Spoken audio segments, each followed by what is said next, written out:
She wants to do her 50th birthday in Death Valley. Wow. I'm like, how perfect. Just talk about an experience.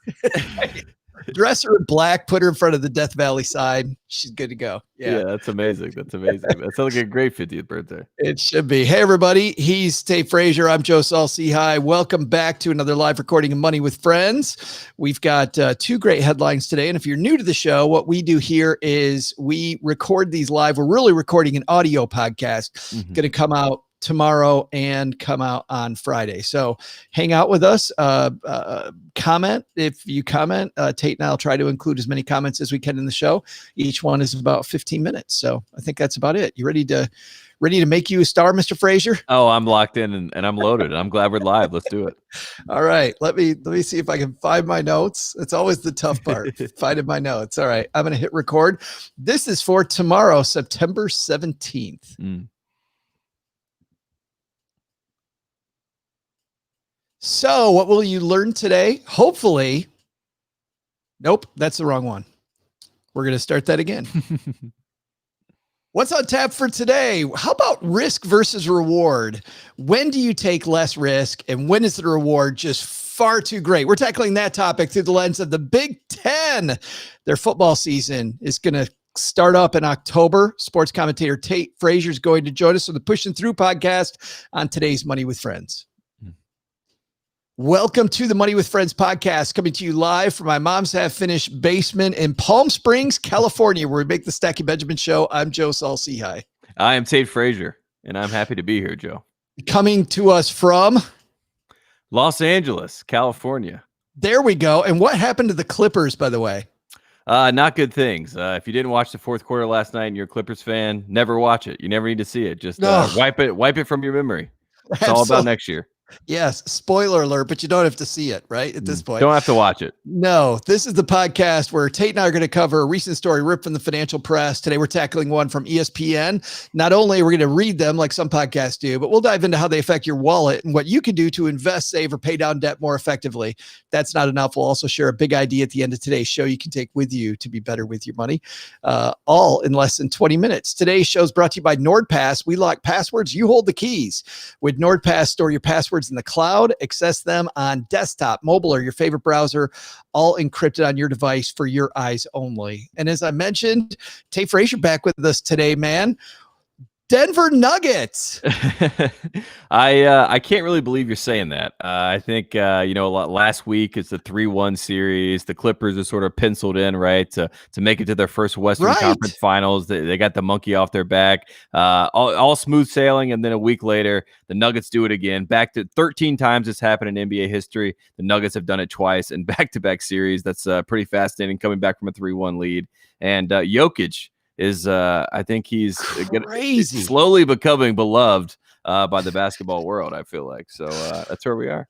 Are they the one team that just love the bubble? Like they just want to stay in that bubble living? Because I know how great that bubble living is. I was going to say, there's some players like Duncan Robinson we just had on our podcast Pushing Through, and he said the bubble is an upgrade in his life, playing for the Miami Heat. He's loving life. But then you have the Clippers and the Lakers. They were the two teams that said that they were down to leave the bubble when the Bucks decided to protest a couple weeks back. And, the Clippers now are obviously outside the bubble. The Lakers are still there. Now they have to play the Nuggets, and the Nuggets seem like every time they've had to pack their bags to go home, quote unquote, they've won the game and been able to stay. So if they pack their bags, try to avoid the Nuggets. That's what we've learned in the bubble so far. Absolutely. I think that's probably great advice for any team. Sadly, the Lakers are going to get them now, which is pretty exciting. But we've got you here today. We're going to actually switch gears. We're going to talk some Big Ten football, but let's see which one of our friends is going to help us kick off this discussion.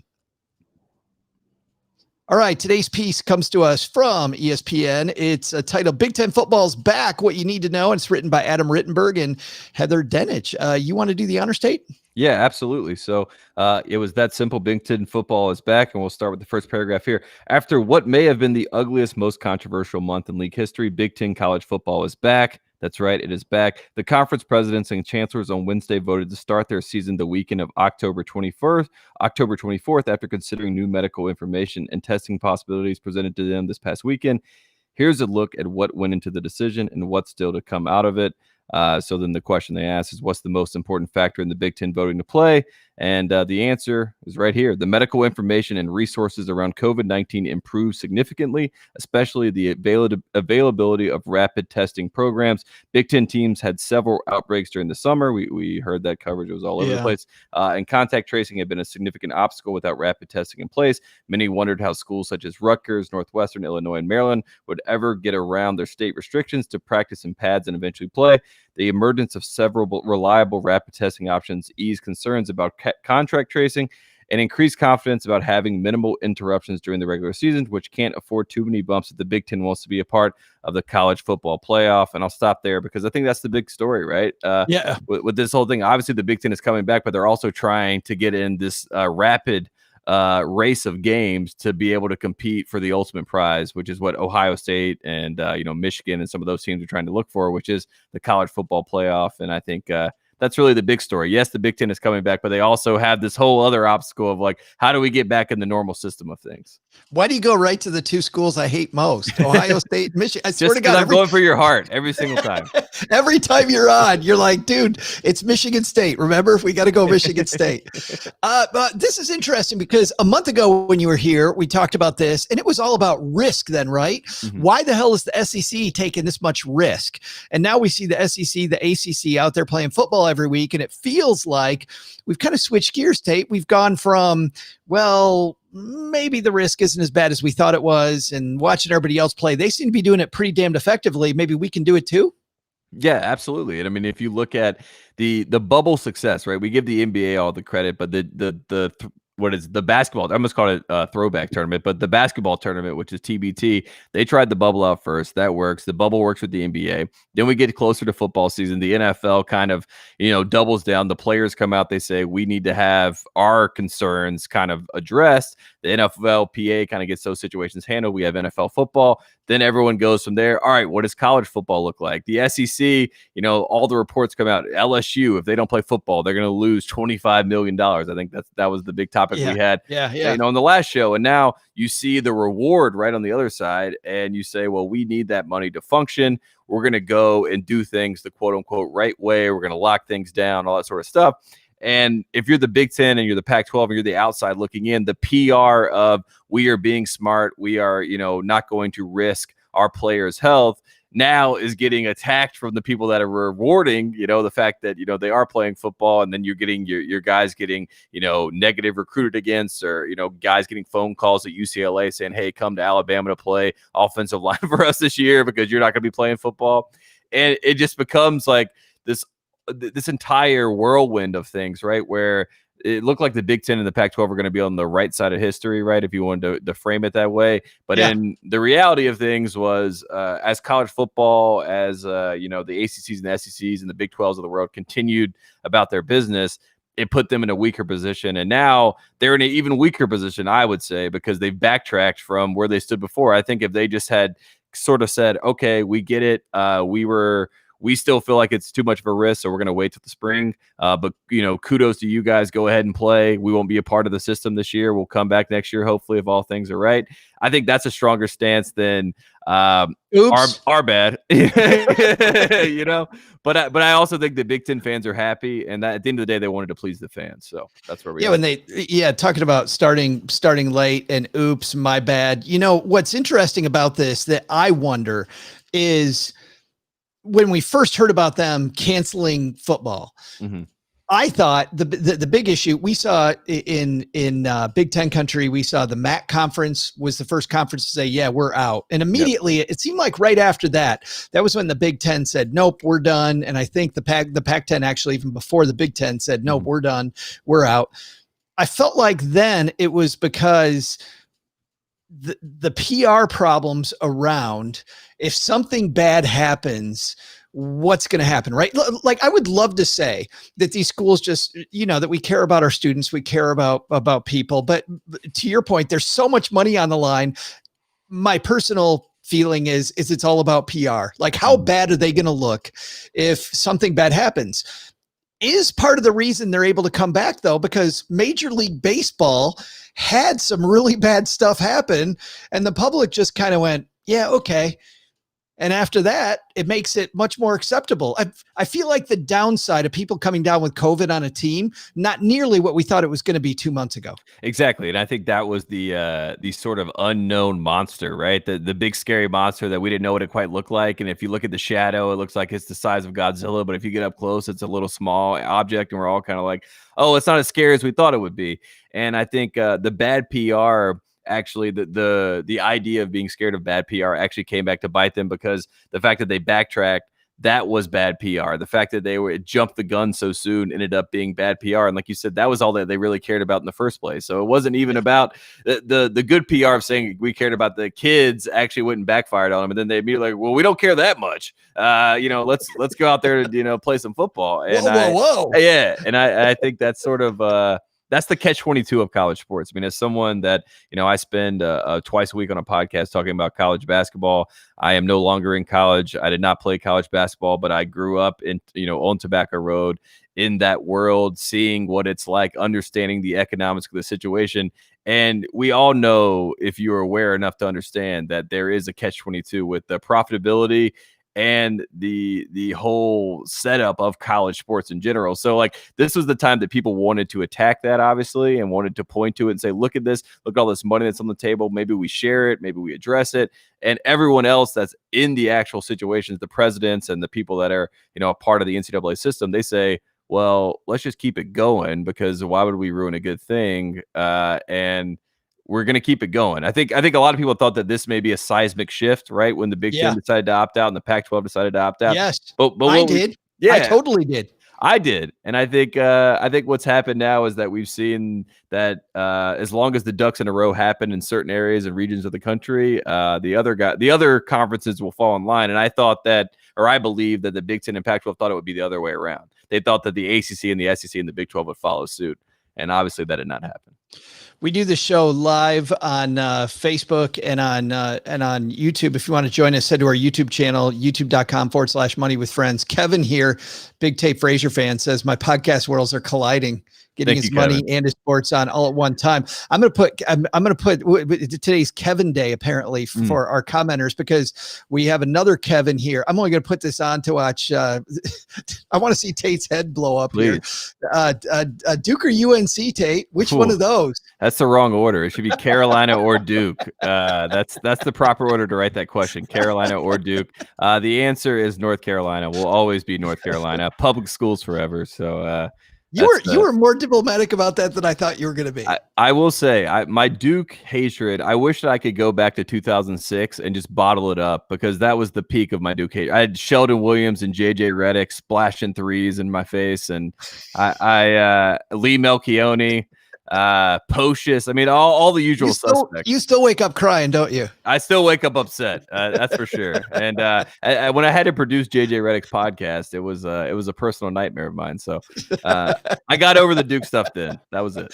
Did you make a couple mistakes? Just I thought about it. Oops. I thought about it a few times. I was like, what if I just put up white noise? But here we are. I do want to pivot, because on Titus and Tate, that's what you guys talk about, college basketball, like you mentioned earlier. NCAA's got to be looking at this, man. Got to be looking at what's going on. What do you think is going to happen with the NCAA basketball season this year then? It seems like the decision has been made. November 25th is going to be the start date for college basketball officially. So we will get college basketball. The actual logistical, conversations around the preseason tournaments, right? The NIT that's usually in New York, the Battle for Atlantis, the Maui Invitational, all those, Myrtle Beach, all those tournaments, right? They're all being discussed and figured out right now at the moment where they're going to be. So like Maui might be in Asheville, North Carolina. The Battle for Atlantis might be in South Dakota. It's going to be a very, very strange start to the season, but it is supposedly officially going to start. And we will have basketball. We will have college basketball. And I think as someone that has been a skeptic of sorts, as if you told me in July that in November we would really have a date set for college basketball, I would take that as a major win. So as a fan of the sport, I'm very excited. As someone who covers the sport, there's a little bit of trepidation there, right? What is it going to look like? You said, what is the fallout if these pods and bubbles? I keep using the finger quotes because I feel like we're making up terms in 2020 all the time. But that's kind of where we are with all this sort of stuff. I mean, where will college basketball end up looking like in March? I don't know. Like, will we have non-conference games? I'm not sure. But they're all working that out. But we will have a start date, which is November 25th. That's exciting. And it feels to me, as we push past risk into reward, I don't know, it just seems to be the right move. Yeah. And it does seem like the reward is there, obviously, because I mean, the ACC coaches, I don't know if you saw this, they proposed that everyone play in the NCAA tournament. All 350 some odd teams are all invited to the tournament. They wanted to do a situation where every team could have the platform for March Madness because we didn't have it this year. I think it's a really nice idea. I don't think it's possible. Basically everyone from the NCAA said they will not be doing that. But I was going to say, that'd be the best 4 months of my life. Yeah, exactly. I mean, Chicago State probably wouldn't enjoy that playing Duke, 1 versus 350. But, for the rest of the world, we would have a great time, I think. But that's the thing. College basketball is going to be, it's going to be by the seat of their pants a little bit. We're going to see things shift. And I'm excited to just sort of see what the fallout looks like.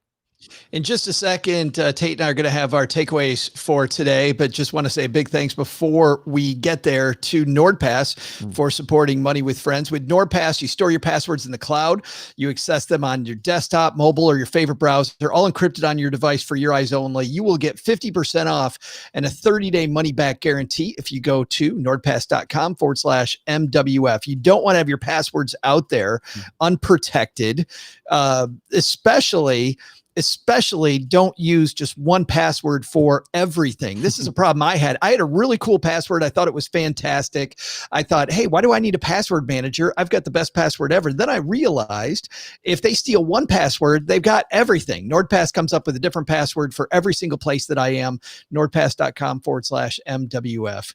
What is the password for this podcast, Tate? What's our big takeaway here? I think our big takeaway is it's better to wait and see than to make a decision and then backtrack. And I think when we talk about the Big Ten, they were, like you said, they saw the action.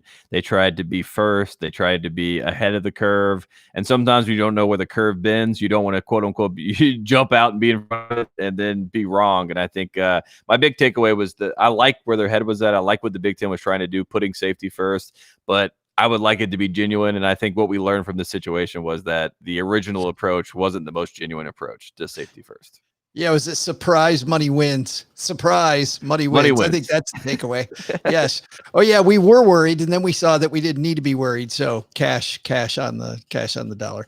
Hey, I heard a rumor that you have a couple pretty awesome podcasts, one about NBA basketball and one about college basketball. Tell me about those. Absolutely. So the one about college basketball, I mentioned Titus and Tate. My name is Tate. The other co-host is Mark Titus. No, wait, I got it.